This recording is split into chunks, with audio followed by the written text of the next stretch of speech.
Bonjour. Alors aujourd'hui je suis dans mon jardin, on n'est plus en cuisine, avec Sylvie et on va parler de la relaxation mentale et de l'exercice physique, les deux autres volets de la naturopathie. Ouais, merci. Donc on a beaucoup parlé alimentation ensemble et puis toi t'en parles tous les jours. Mais c'est vrai que c'est bien de penser au reste, des choses qui sont à notre disposition pour calmer son mental, pour se recharger, pour s'apaiser, pour se faire du bien. Et j'adore parler relaxation mentale. On parlait ensemble de nos to-do list interminables où tu as beau bosser toute la journée, tu finis et puis on a toujours autant sur ta feuille de papier. Et tu n'as pas du tout cette sensation de j'ai bien bossé, d'accomplissement. C'est genre mais non, mais il en reste trop. Il en reste encore. Et moi je sais que c'est quelque chose sur lequel je travaille beaucoup. J'essaie de me dire, ben voilà, dans la journée, c'est quoi les 3 choses que je dois absolument faire aujourd'hui? Et oui, tu peux avoir des choses à rallonge, des projets qui sont long terme, mais te dire, ça sera une bonne journée si en me couchant, j'ai accompli ces 3 trucs. Et puis à la fin de la journée, quand tu barres les 3 et tu te dis, voilà, ceux-là je les ai faits, je trouve qu'il y a quelque chose qui est assez génial et qui aide à se sentir bien. Et en fait, quand tu as cette autosatisfaction, tu vas produire dans ton corps des hormones, tu vois, qui te tapent sur l'épaule, qui t'encouragent, qui t'aident à voir le verre plutôt à moitié plein qu'à moitié vide, en l'occurrence la dopamine. Et ça, c'est bon pour le moral, c'est bon pour se sentir bien. Et donc voilà, j'adore cette idée de c'est quoi les 3 trucs. Et alors ces 3 trucs, toi tu les prépares le matin, la veille avant de te coucher ou Écoute, ça dépend. Quel est ton rythme? Ça dépend, tu vois, il y a des soirs où j'aime bien finir ma journée et préparer celle du lendemain. Et je pose tout. Donc en fait, j'ai une to-do list, elle est divisée en 4 cases. Donc tu vois, j'ai 4 carrés. Comme l'assiette. Ouais, comme l'assiette. Tiens, je commence toujours par ma to-do list perso. Tu vois, c'est quoi les trucs? Ça peut être des choses toutes bêtes, mais les choses à pas oublier. Parce que je crois qu'on est tous très forts pour penser aux choses de boulot. Mais les choses qui comptent, perso, les rendez-vous, voilà, ça peut passer en dernier. Et donc ma première petite case que je remplis, c'est ma to-do list perso. Ensuite, j'ai bien sûr ma to-do list boulot. J'essaie d'avoir une petite case où j'ai mes rendez-vous, tu vois, de la journée. Donc, qui vont un peu rythmer. Si tu as 3 rendez-vous, tu sais que tes temps de travail, ça va être entre ces rendez-vous qui sont imposés. Et je garde une 4e case qui est pour les projets. Donc, c'est ces choses où tu sais que tu as envie de les accomplir, tu sais que c'est important, mais tu ne vas pas les finir dans la journée.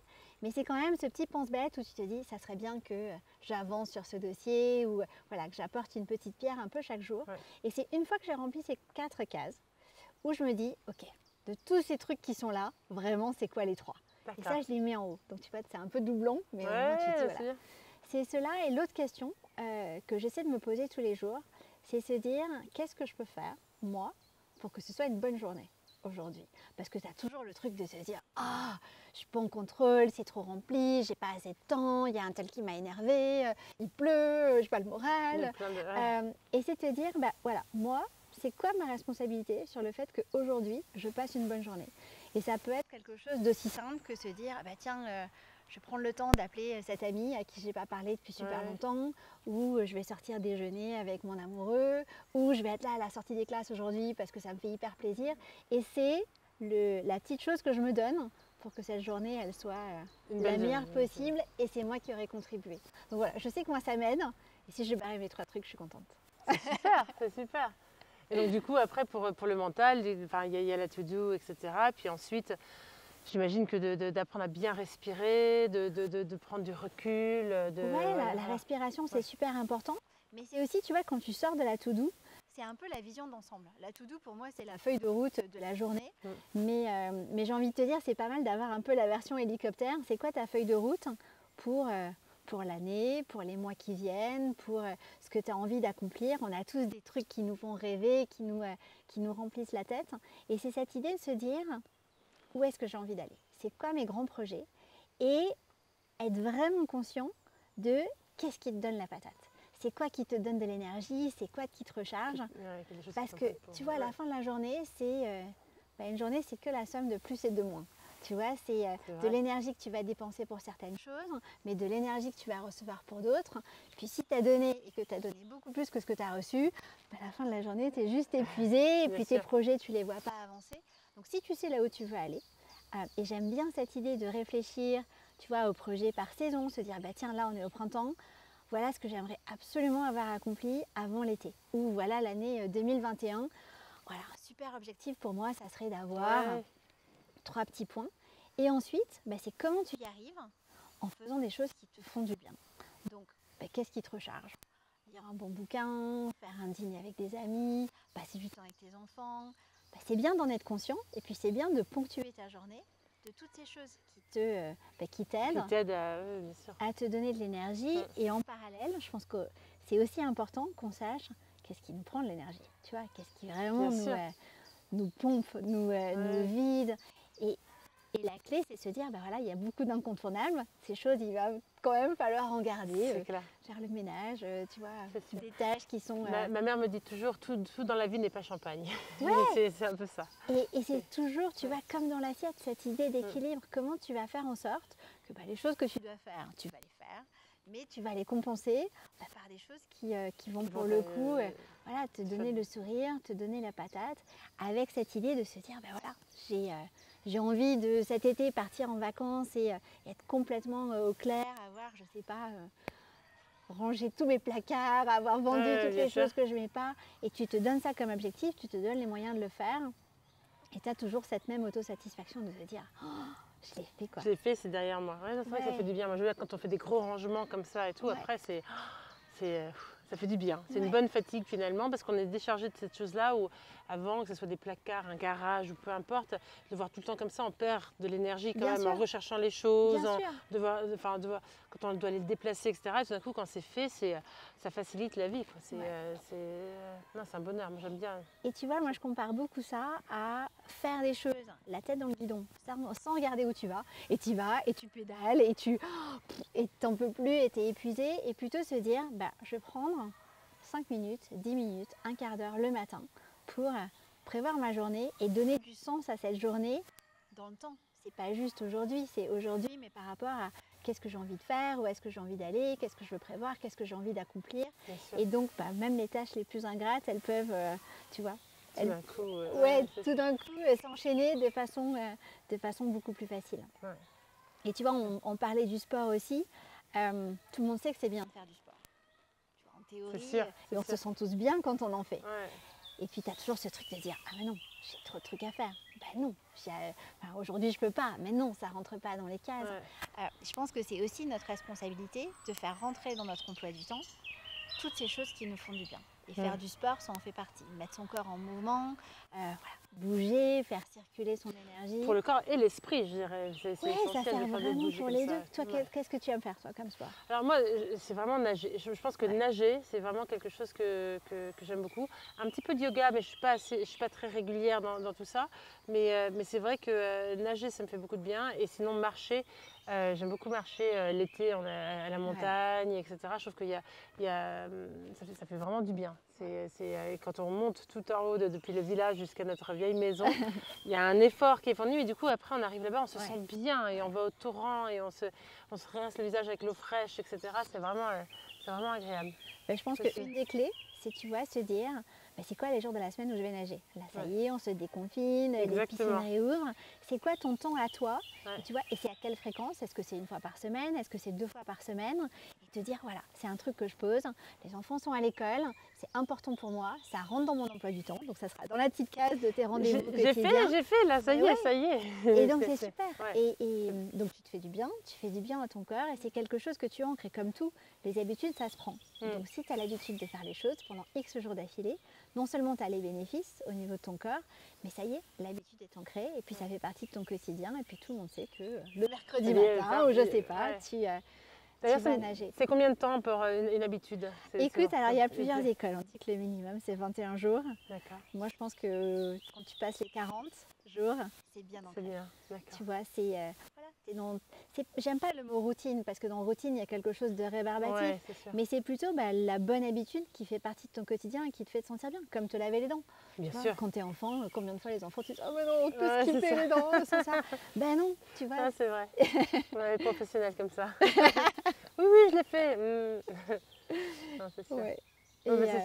Et tu vois, et j'adore marcher, parce que je trouve que le fait de marcher, c'est vraiment cette super combinaison de quelque chose de physique, Donc tu es en mouvement et, tu vois, et l'exercice physique, c'est quelque chose du quotidien. Je préfère quelqu'un qui va marcher 30 minutes tous les jours que quelqu'un qui va aller en salle de sport faire la méga muscu pendant 2 heures, tu vois, une fois par semaine ou 2 fois par semaine. Il y a vraiment un bénéfice dans la régularité, dans la continuité.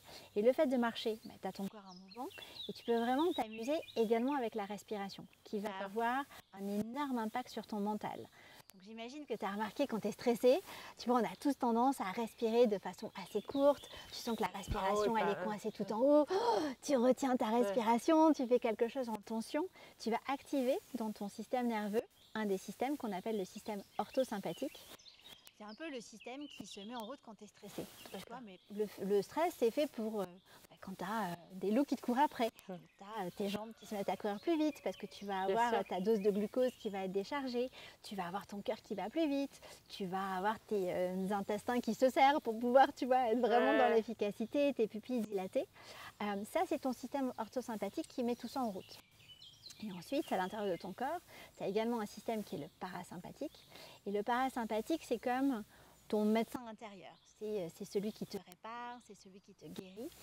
Paradoxalement, pendant la nuit, on va beaucoup plus utiliser le système parasympathique et la respiration va être une respiration où l'expiration est plus longue que l'inspire. Donc tu vois, quand on se dit oh, on est stressé, on retient la respiration, on est vraiment en train d'activer ce système ortho. Alors que quand on souffle, quand on relâche ou quand on dort, on expire pendant plus longtemps et on relâche, on répare, on récupère. Donc typiquement, quand tu marches, ce qui est super, c'est d'arriver à faire des respirations où ton expiration est plus lente, de façon consciente. J'adore inspirer et expirer par le nez. Alors c'est très lié à ma pratique du yoga, mais je trouve que voilà, tu as moins d'air qui passe, donc tu fais plus attention, c'est plus lent. Et donc tu vas inspirer avec ton nez et tu vas expirer avec ton nez pendant plus de temps que ce que tu as passé à inspirer.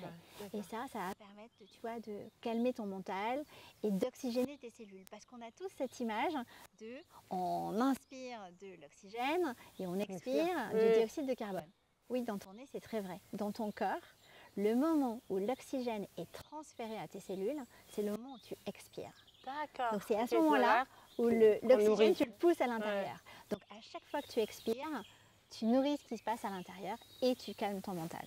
Donc voilà, donc j'ai envie de te dire, même quand ça rentre pas, que la to-do list est remplie, que tu n'arrives pas à faire les trucs qui débordent de tous les côtés, ne serait-ce que d'aller marcher une demi-heure pour aller chercher les enfants à l'école ou faire les courses. C'est respirer et mettre son corps en mouvement. Et le soir, du coup, il y a quelque chose avant de temps en temps. Alors, on se dit que la nuit, enfin moi je trouve que la nuit, c'est les moments où tout semble complètement dramatique, etc. Enfin, c'est quand on a une insomnie. Mais comment est-ce qu'on peut faire pour être un peu apaisé, pour trouver le sommeil quand on a beaucoup de choses, des semaines peut-être plus stressantes que d'autres, mais vraiment pour essayer de calmer un petit peu tout ça. Est-ce que tu as des petits conseils Alors déjà, tu vois, typiquement, si tu as du stress en fin de journée, l'idée de faire ta to-do list du lendemain le soir et de poser tes intentions pour le lendemain, quelque part tu donnes le signal à ton mental, c'est bon, tout ce qu'il y a à faire, je gère, c'est quelque part, c'est prêt, ça m'attend pour demain, mais je ne suis pas en train de cogiter à ne pas oublier quelque chose le lendemain. Donc ça, c'est une bonne façon de dompter le petit vélo qui peut se mettre à partir. Et sur la respiration, moi j'adore pratiquer la respiration ventrale. Donc tu vois, contrairement à ce qu'on disait tout à l'heure, où quand tu es stressé, ça peut être très en haut, j'aime bien l'idée de mettre les mains sur son ventre. Donc, tu vois, tu peux le faire assis, tu peux le faire allongé. J'aime bien quand tu es assis avec les 2 pieds par terre, comme ça tu es bien posé dans le sol. Et donc ce que tu peux faire, c'est inspirer par le nez en gonflant ton ventre. Donc t'imagines que tu as un ballon à l'intérieur du ventre et ton inspiration va te permettre de le gonfler. Et à l'expire, toujours avec le nez, tu vas le dégonfler. Et l'idée, c'est vraiment de le faire de façon assez lente. Et là encore, tu peux choisir d'avoir un temps d'expiration plus long que ton temps d'inspiration. Typiquement, tu peux inspirer en comptant à 4, jusqu'à 4, pas de façon saccadée, mais pas de façon continue, et te dire, je vais expirer pendant 6, 7. Alors, pas que ce soit inconfortable, tu ne veux pas non plus sentir en apnée complètement vide. L'idée, c'est de te relaxer et pas de te stresser. Mais tu vois, tu inspires sur 4 et tu expires sur 6. Et ce petit exercice, tu peux le faire à un moment de stress dans la journée, tu vois, quand tu sens que ça monte. Tu peux le faire le soir dans le lit quand tu te couches. Tu peux le faire si tu te réveilles pendant la nuit. Et c'est une façon de calmer ta respiration, calmer ton mental et vraiment sentir que ce souffle, il part de tout en bas. Et puis tu le fais monter. Il n'est pas complètement... Oui, parce que le stress souvent est au niveau du ventre, de toute façon. Ouais, donc tu cherches à dénouer, tu cherches à faire circuler cette tension. Le chant aide avec ça aussi, justement pour ça. Parce que quand tu chantes chantes de là, donc ça dénoue aussi. Exactement. Ah, c'est Exactement. super. Mais alors sinon, tu as des petites choses que tu peux faire également pour le sommeil.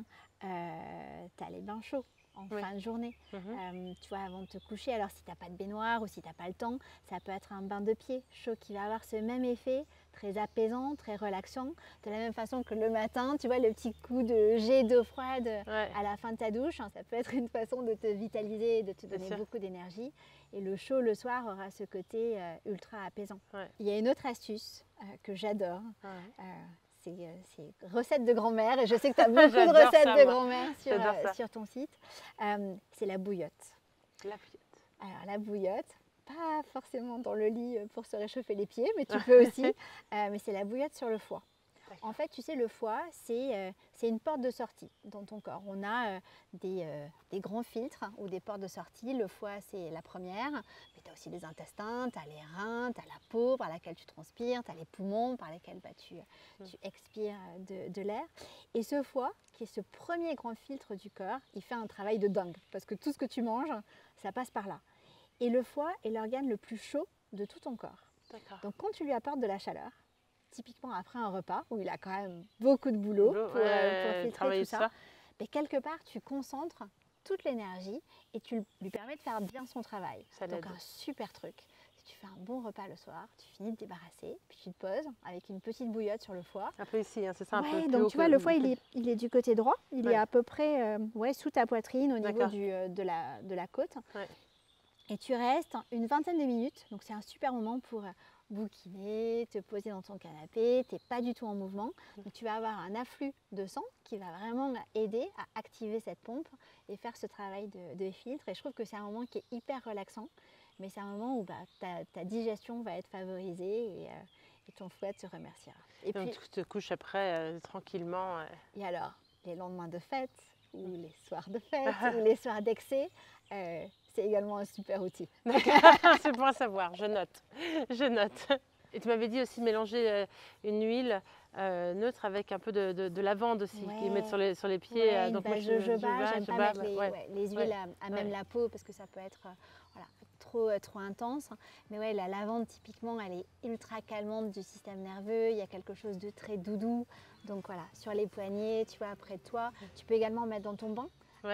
Alors dans le bain c'est pareil, on ne met pas juste les huiles essentielles parce que sinon ça flotte, mais tu veux prendre ton gel douche, ton produit moussant, tu vas mettre 2-3 gouttes à l'intérieur, tu vas les émulsionner, puis tu vas mettre ça dans l'eau du bain et tu vas vraiment avoir tout ce bénéfice ultra apaisant. J'aime bien le petit grain aussi, petit grain mandarine, petit grain bigarade, pareil qui a ce côté ultra doux et hyper apaisant. C'est super. Merci Sylvie. Merci à toi. Merci. On va être tous cette zen.